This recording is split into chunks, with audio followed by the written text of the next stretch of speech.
Imagine a couple both in their mid-60s, combined savings just over 1.2 million. Social Security has been filed. The portfolio is intact.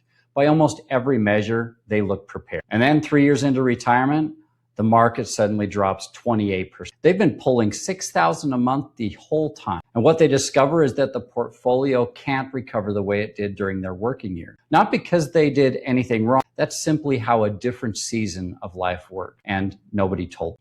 That's just one of the 5 retirement blind spots I want to walk you through today. Because most retirement mistakes, they're really not dramatic. They don't announce themselves. They're quiet decisions made without enough context, often years before the consequences. And that's what makes them so hard to fix later. Hi, I'm Carl Woolston, founder of Thrive Retirement Planning. I spent years helping hundreds of families prepare for and transition into retirement while teaching retirement planning concepts to thousands more through classes and seminars and online education. My focus is helping people like you make better retirement decisions and get more from the assets they've spent a lifetime building. Let's get into this. Blind spot number 1. Let's go back to that couple I described in the opening. 1.2 million saved. A portfolio that's been growing for 30 years in a mix that served them very well. But the moment withdrawals begin, the rules of the game start to change completely.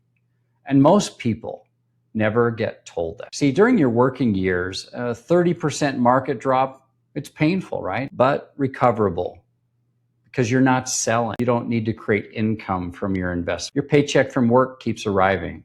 Time does the work. But in retirement, you're pulling from the portfolio every single month. And a major loss in year 2 or 3 combined with ongoing withdrawals can permanently impair a portfolio's ability to recover. You're selling shares at low prices to fund spending, which means fewer shares left to benefit from the eventual rebound. Now, according to Morningstar, in their 2025 research, nearly 70% of retirement plan failures involved portfolios that had lost value by the end of year 5. If a portfolio survives the first 5 years with gains intact, the probability of it running out drops to roughly only 4%.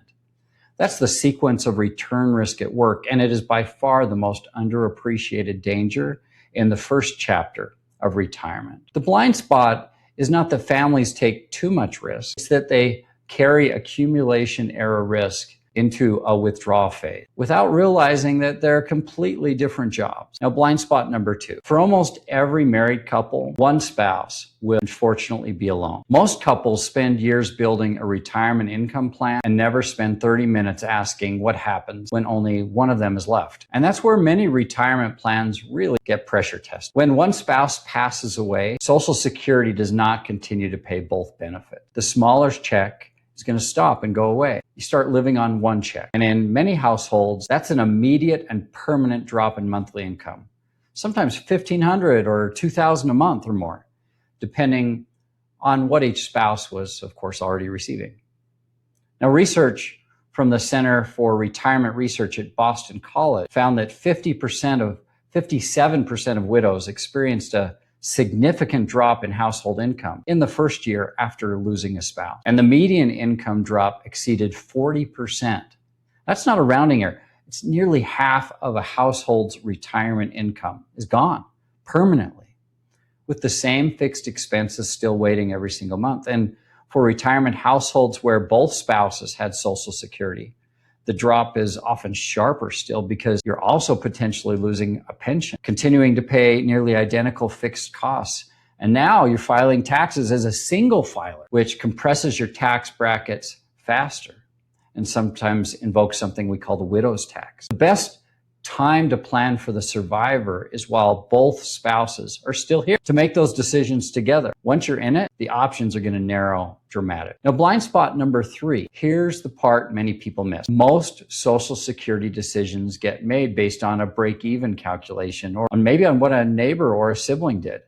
And that's the problem because the break-even calculation only answers one question. At what age do delayed benefits catch up with the early benefits?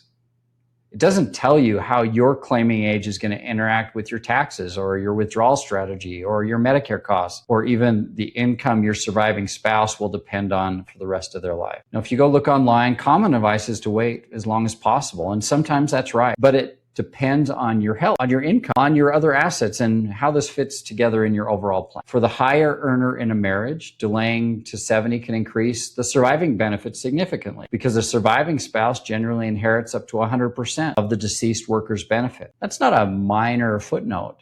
It's huge. And for many surviving spouses, that difference is a margin between comfort and financial stress for the next 15 or 20 years. So the goal here is subtle, but it's not to maximize Social Security. The goal is to maximize retirement. And those are not always the same decision. Generic advice can be really dangerous in this situation. Drop a number in the comments of this video. What age are you planning to claim? I'm genuinely curious where this audience lands. And the answer is probably more divided than what you would expect.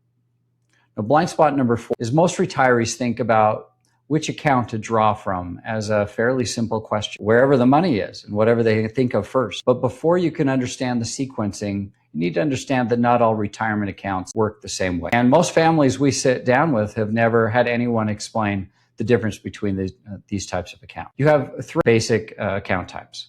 We have taxable accounts, which are things like brokerage accounts or savings accounts. Money you've already paid tax on, and you're going to continue to pay tax on interest and dividends and capital gains. Tax-deferred accounts are next, which include traditional IRAs and 401ks, where every dollar you pull out is going to be taxed as ordinary income when you take it. And then you have tax-free accounts, primarily Roth IRA, where the money grows and comes out tax-free in retirement. I love Roth IRAs in the right situation. Same dollar, 3 completely different tax outcomes depending on which bucket it sits in. Now, the sequencing we typically use starts with taxable accounts first. You spend down your brokerage or savings, where withdrawals are either tax-free return of basis or taxed at more favorable capital gains rates. The next is tax-deferred accounts, but carefully because those withdrawals count as ordinary income and can push your Social Security into taxable territory, trigger higher Medicare premiums through IRMA, and limit your ability to do Roth conversions in lower income years. Is Social Security taxed? Well,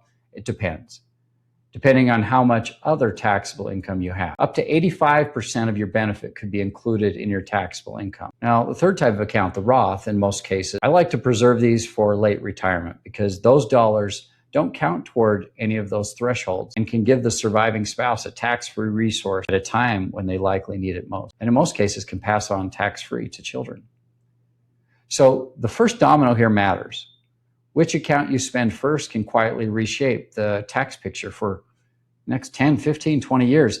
And this is one of those decisions where the window to optimize is widest before you've already begun.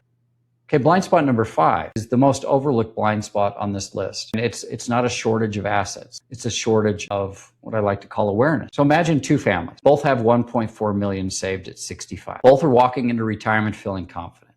Family A has those assets spread across a taxable brokerage, a traditional IRA, and a Roth, with a withdrawal sequence mapped to their Social Security timing and their tax brackets. Family B has the same 1.4 million, all in a traditional IRA, no sequence strategy, no survivor scenario model, Social Security filed at 62 based on what felt right at the time. Same balances, completely different outcome. Not because anybody made a mistake at any single point, because the plan was never pressure tested as a complete picture.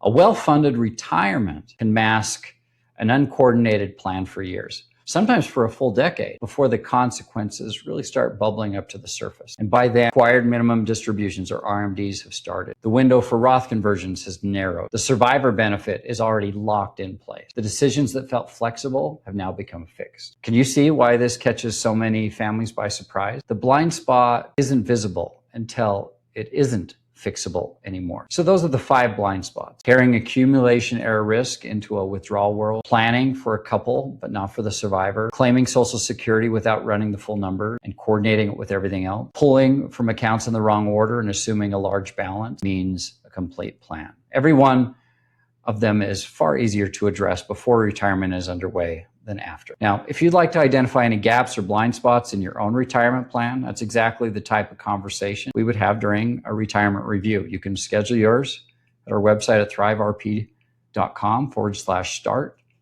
The link is below. Thanks for watching, and I'll See you in the next video.